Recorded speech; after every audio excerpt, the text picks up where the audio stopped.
We are back. It's the Joe Holka Show presented by Line Movement. If you are listening to this on the podcast, wondering where the video was this week, here to remind you, as always, this is the one video per week that's on the Line Movement YouTube channel. So if you're here already, do us a favor, toss a like on this video, consider subscribing, all the good stuff, all the things definitely help us out. The reason you're doing all of these said things are because we're going to continue to try and bring you guys as much value as possible. That includes bringing on some of the best guests of the entire industry. So one of those people joins me again today. He's the lead NFL analyst at FantasyPros.com. He writes an insanely in-depth article called The Primer each and every week. Blows my mind. I don't know how he even does it. At this point of the season, now that we're in double digits, I'm amazed that he's still here. He's still with us. Mike Tagliere, welcome back, my friend. How's he doing?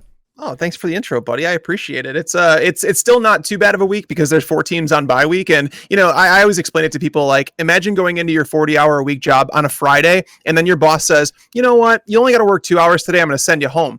That's basically what bye weeks are for me, where it's not a 32-hour work week or anything like that, but it shaves off it's usually about 3 hours a game. So it shaves off a full 6 hours off my week. So it's like, oh, bask in it, my friend. But then next week it goes to Thanksgiving and there's no teams on bye. So it just set me on fire now. Man, next week's like a huge disaster because next week is Thanksgiving. So it's basically like 2 weeks in one for a lot of people, at least in the DFS world. So a little bit more rough in some ways. But then, yeah, getting through the bye weeks, things get crazy again. But then hopefully we start to be kind of on the down stretch. And then we were just talking about before we hit the record button. But you really got to be there for your season-long people this time of year, man. Lots at stake right now. So how was your week 10 overall before we jump in? It was terrible. It was absolutely terrible. It was the first week where, there's been weeks where it's like you don't make a whole lot of money in DFS. You might lose a little, but you're kind of like, it's a break-even week, essentially. Last week was the first one I lost my butt. I'm not even going to be shy about it. It was a terrible week for me in DFS last week.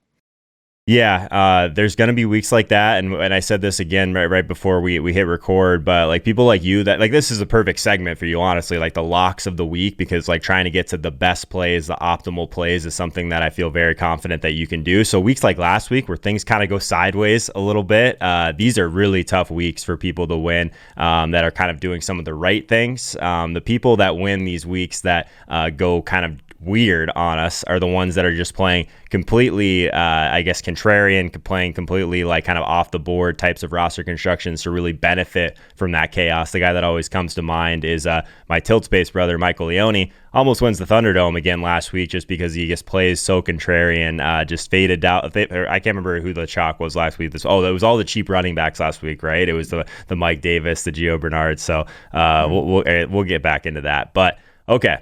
The task at hand, it is week 11, locks of the week. We're going to go through each position, going to get Mike's take on each of them. We're going to give him one option per position. So at quarterback, Lamar Jackson, you're going back to the well. He's 7,300. I like this one a lot because I'm big on Mark Andrews this week, who I'm sure we'll get to in a bit. But tell me what you think about Lamar in week 11. Yeah, Lamar, over the last 2 weeks, he's looked better as a passer. It was no secret that early in the season, he didn't look anything like his 2019 self, but he's completed 75% of passes over the last 2 weeks, and one of those games was against the Colts. So I do believe things are starting to come together for him, and it's the perfect matchup for that to happen, right? Because not only are you going to get the floor of his rushing totals, because he has rushed for at least 53 yards in 7 of his last 8 games, that's going to be there. I don't think anybody questions that. And then you look at the Titans and you say, their opponents are averaging 68 plays per game. Their opponents are passing the ball 61% of the time. That's adding up to a massive 40 pass attempts per game for opponents. Not saying Lamar Jackson's going to get there, but knowing they do not pressure the quarterback, they generate just a sack on 3% of dropbacks this year, which is one of the worst marks in the NFL. So Lamar Jackson should be able to drop back, find his pass catchers, have time in a clean pocket to deliver the ball. So basically, I'm more of a cash-minded individual, and I think that's why the lock thing works for me, just because I think of what the most likely outcomes are, not so contrarian. Lamar Jackson, when you look at quarterback, the position this year, you have to think about, okay, it takes legitimately 19 to 20 fantasy points to finish as a top 12 quarterback, which is crazy. That's something that wasn't the case a couple years ago when we were playing quarterbacks for, 5,200, 5,500, just looking for that 16 points. It's no longer that. You need to search for that ceiling. Fortunately, Lamar Jackson not only gives you that floor with his rushing totals, the floor there with the volume, he gives you the ceiling if he turns into that quarterback that he was in 2019. I think the one thing that probably goes understated about Tennessee and even just Derrick Henry in general, like people think of it as like they're just going to run the ball and grind it out. But when Derrick Henry has these big games where he just blows out these huge runs, it just speeds up the game in general. It means more possessions for the other team as well. Mm-hmm. So I really like the idea of if you are going to stack up Baltimore, actually put Derrick Henry on the other side of it. Because if this game goes off, it's going to mean more plays for Baltimore than they typically get. So I'm going to be with you on the Lamar train, I would imagine, this week. It's kind of scary relative to what we've seen at times, but I do think that it's the right thing to do. In terms of doing uncomfortable things, your running back lock of the week, Mike Davis, 6,800, going back to the well. No Christian McCaffrey there. Relative to the volume, the price is still pretty nice. Mike Davis hasn't been getting there for us, but tell us why you like him this week. Well, I mean, you look at the matchups for Carolina, like where Mike Davis has actually struggled. And a lot of people have talked about him saying, oh, you can't trust him anymore. He kind of fell off. He fell off because he started playing really, really good opponents. Like, I'm going to go ahead and pull up his game log here so we can walk through it. Mm-hmm. And so I can tell you guys, the last game was against Tampa Bay. You do not move the ball against Tampa Bay. Sure, you can get it done through the pass game, but they kind of controlled the tempo in that game. They controlled everything. It was a non-contest. So that was a brutal matchup against Tampa Bay. The week before that, he was splitting time with Christian McCaffrey against Kansas City. Would have been a great matchup. Atlanta before that. Not many people realize the Falcons have actually allowed the 6th fewest fantasy points to running backs per game. It's actually been a relatively tough matchup. He may have been getting a little worn down at that point. Sure. New Orleans the week before that. One of the best run defenses in the NFL. And then the Bears before that. We saw Dalvin Cook struggle against the Bears last week. So the schedule has been mighty brutal for someone like Mike Davis. So now to go into a matchup against the Lions, who might be just the best matchup in the league for running backs. I mean, they allow to skill position players, wide receivers, running backs, tight ends. They allow 42.5% of the points to go to the running back position. That's the second highest percentage in the league. And then you break it down, wide receivers facing the Lions outscore running backs just by basically 1 PPR point. That's crazy. So just think about that for a second. An entire team of wide receivers versus an entire team of running backs. The wide receivers are only outscoring the running backs by 1 PPR point against the Lions. Teams have started to realize just the strengths and weaknesses of this matchup. Where on the perimeter against the Lions, teams aren't passing. Jeffrey Okudah is starting to play better. Oruwariye, the other perimeter cornerback, has been playing better. So you figure DJ Moore, Robbie Anderson maybe held in check a little bit. And you look back to Mike Davis. I mean, we don't know if Teddy Bridgewater is going to play this week. It seems like he's trending that way. But even if PJ Walker plays, there's going to be a lot of check down opportunities against this Lions defense that is allowing a league-leading 35.9 PPR points per game to running backs. I mean, that's 4.3 PPR points, like more than any other team. And they're allowing more rushing touchdowns and receiving touchdowns to running backs than any other team in the league. There's really no negatives in this contest. I mean, the Lions, through the air alone, 14.1 PPR points per game to running backs. If you took that on Mike Davis's $6,800 salary, you're happy. Obviously, he's going to have some rushing production as well. But, I mean, Joe, I'm really curious to hear your take on this because Mike Davis, 6,800, love him. I also love the guy on the other side of the ball, DeAndre Swift at 6,400. But as you know, that's a negative correlation move. So you I don't know if in cash you could probably play both of them, but in tournament you definitely don't because you need the ceiling from all the players depending on the size tournament you're playing in. But how do you feel about, these two running backs? I just feel like there's more room for error with DeAndre Swift because Matt Patricia can pull a Matt Patricia and basically, give Adrian Peterson a dozen carries.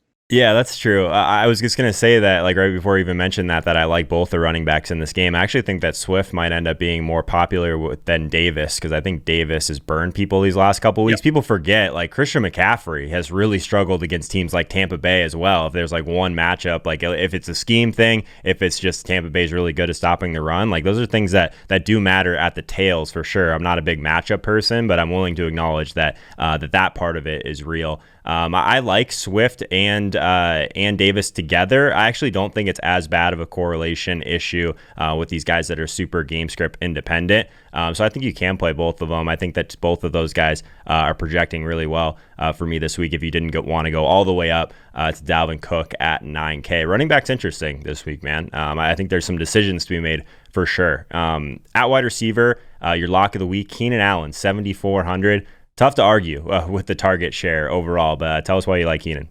Yeah, some people might want to go down to Terry McLaurin, but it all comes back to the quarterback play and looking at scoring opportunities. Alex Smith, he's not really throwing touchdowns. He has happy feet.